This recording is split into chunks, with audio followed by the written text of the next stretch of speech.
जो होता है अच्छे के लिए होता है। कई बार हमारे जीवन में कुछ ऐसी परिस्थितियां आ जाती हैं जिन्हें हम नहीं चाहते, जो हमने नहीं सोचा था, जो हमने नहीं चाहा था, फिर भी वह परिस्थितियां बन गईं और फिर हम बहुत ही आकुल व्याकुल होते हैं।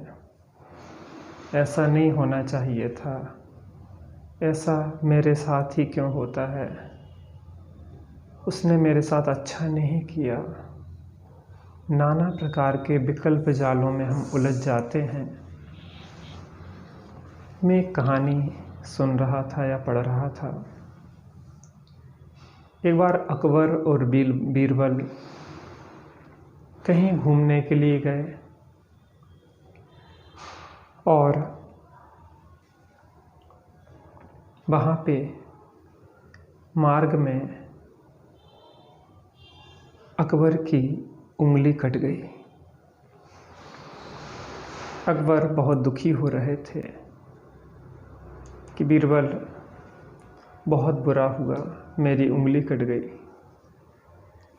बीरबल ने महाराजा अकबर से कहा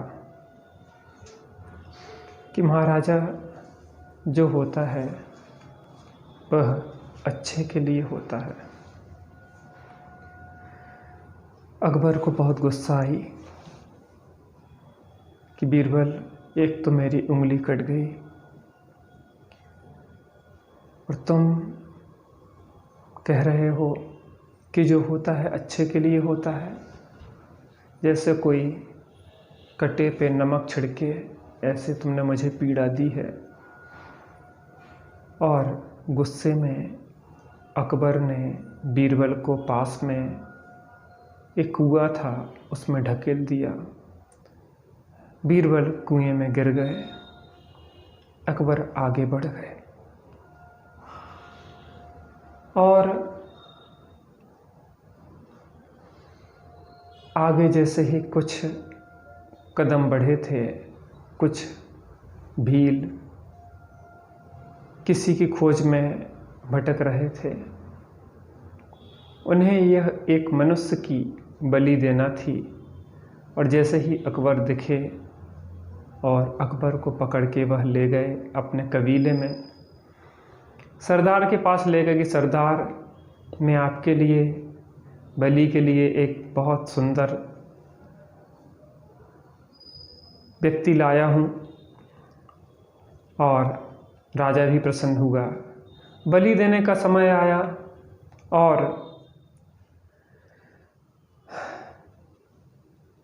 राजा ने कहा, देखो कहीं कोई कमी तो नहीं है, क्योंकि बलि उसकी दी जाती है जिसके पूरे अंग हों, सर्वांग हों। कहीं इसके अंग उपांग कोई क्षतिग्रस्त तो नहीं है। और देखा गया बलि देने के लिए और पाया गया कि उसका एक उपांग, एक उंगली नहीं है, कटी हुई है। और राजा को छोड़ दिया गया, अकबर को छोड़ दिया गया कि अंग भंग वाले व्यक्ति की बलि नहीं दी जाती है। वहाँ से जैसे ही बच के अकबर आए और बीरबल की याद आई कि बीरबल ने कहा है कि जो होता है अच्छे के लिए होता है।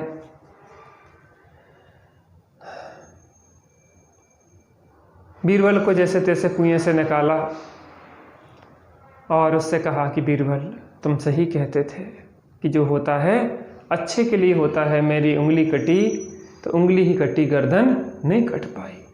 अगर उंगली नहीं कटी होती तो आज मेरी बलि दे दी गई होती और मैं आज तुम्हारे सामने नहीं होता। लेकिन मुझे यह बात तो समझ में आती है कि जो हुआ मेरे साथ अच्छा हुआ, लेकिन तुम्हारे साथ तो बहुत बुरा हुआ।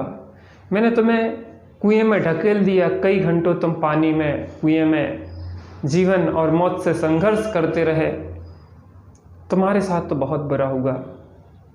बीरबल ने वही कहा कि जो होता है अच्छे के लिए होता है। तो राजा अकबर ने पूछा बीरबल से, कैसे अच्छे के लिए होता है? तो बीरबल ने कहा कि महाराज, आपका तो अंग भंग था, एक उंगली कटी हुई थी, लेकिन मैं तो सर्वांग वाला था, मेरा कोई अंग उपांग कटा हुआ नहीं था, और अगर मैं आपके साथ होता तो मेरी बलि अवश्य ही दे दी जाती, और आपने जो मुझे कुएं में पटका वो मेरे लिए अच्छा ही हुआ। कहते हैं जो होता है अच्छे के लिए होता है। जीवन में कई बार हार होगी, कई बार प्रतिकूलताएं आएंगी, कई बार निराशा हाथ लगेगी, कई बार आप जो नहीं चाहते थे वह होगा, कई बार आप सफलता के नज़दीक पहुंचते पहुंचते फिर से नीचे आ जाएंगे। जैसे सांप सीढ़ी में होता है कि 99 से सांप डसता है और नीचे आ जाता है व्यक्ति। लेकिन आपको पता नहीं है कि जीवन का जो संघर्ष है वो हर संघर्ष आपको मांझता जा रहा है, आपको परिपक्व बना रहा है, आपको मजबूत बना रहा है। आप और दृढ़ता के साथ जीवन के संघर्षों के आगे डट के खड़े होने के लिए तैयार है। जैसे कि एक सोना है, जैसे जैसे उसको 16 ताव दिए जाते हैं, लगता है कि सोने को बहुत कष्ट दिया जा रहा है, लेकिन हर ताव उसको निखारता जाता है, निखारता जाता है और निखारता जाता है। ऐसे ही 16 ताव के बाद वह स्वर्ण ऐसा उज्जवल और निर्मल हो जाता है कि उसकी चमक 10 दिशाओं में जगमगाती है।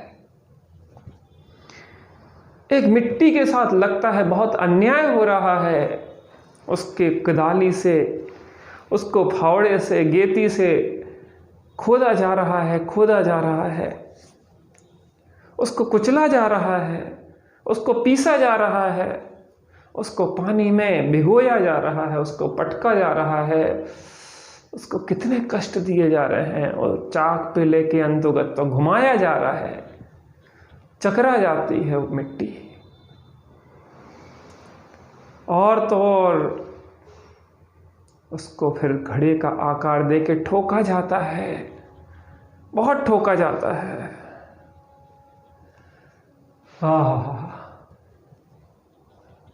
बहुत अन्याय हो रहा है ना मिट्टी के साथ। अब तो हद ही हो गई, उस कुम्हार ने हद ही कर दी।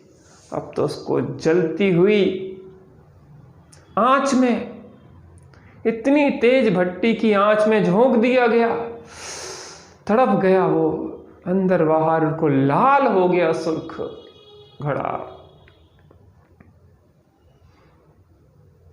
अब क्या हुआ? और जैसे ही वो भट्टी की आग से निकला, इतना मजबूत, इतना परिपक्व हो गया, औरन को शीतल करे खुद भी शीतल होए।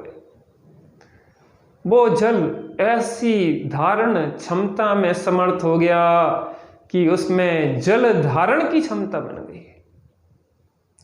वो कच्चा घड़े में जल डालते थे तो फूट जाता था, आज वो इतना परिपक्व हो गया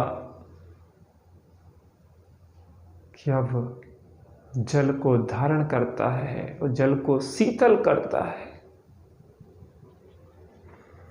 स्वयं शीतल होता है और अन्य लोगों को भी शीतल करता है। ऐसी सामर्थ्य कहां से आई? उस एक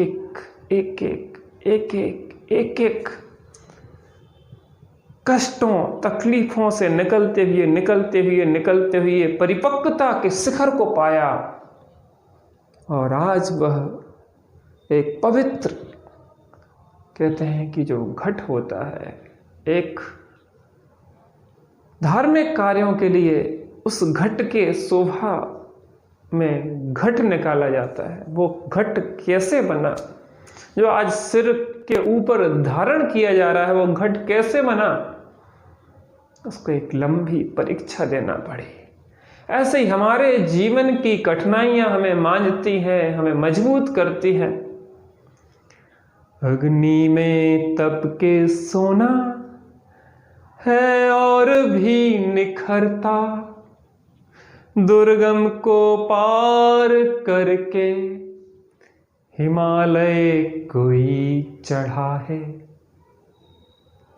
ऐसे ही कोई हिमालय पे नहीं चढ़ता है, उसे बहुत कष्ट झेलना पड़ते हैं, लेकिन वही शिखर पे ध्वजा को फहरा पाता है, वही शिखर के आनंद को ले पाता है जो उस दुर्गम को पार कर जाता है। हमारे जीवन की हर परिस्थिति, हर कठिनाइयाँ, हर प्रतिकूलता हमें मानती है, मजबूत करती है, दृढ़ता से स्थिर करके खड़ा करती है।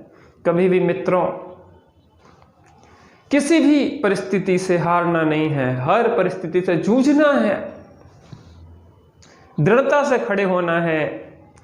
उन्हीं की कथाएं लिखी जाती है, उन्हीं के इतिहास लिखे जाते हैं, वही महावीर कहलाते हैं जो प्रतिकूलताओं से डरते नहीं हैं, प्रतिकूलताओं पे विजय प्राप्त करते हैं। हमें हर परिस्थिति में जो भी प्रतिकूलताएं आए, हमें बिल्कुल दृढ़ता से खड़े होना है, दृढ़ता से उनके सामने खड़े होके, डट के खड़े होके उससे पार निकलना है। फिर देखो जीवन में कैसा आनंद आनंद आनंद आता है। रात्रि के बाद एक प्रभात होता है। ऐसे ही जीवन की प्रतिकूलताओं के बाद एक नव जीवन, नव प्रभात हमारा इंतजार करता है। कभी भी हारना नहीं, डट के खड़े रहना।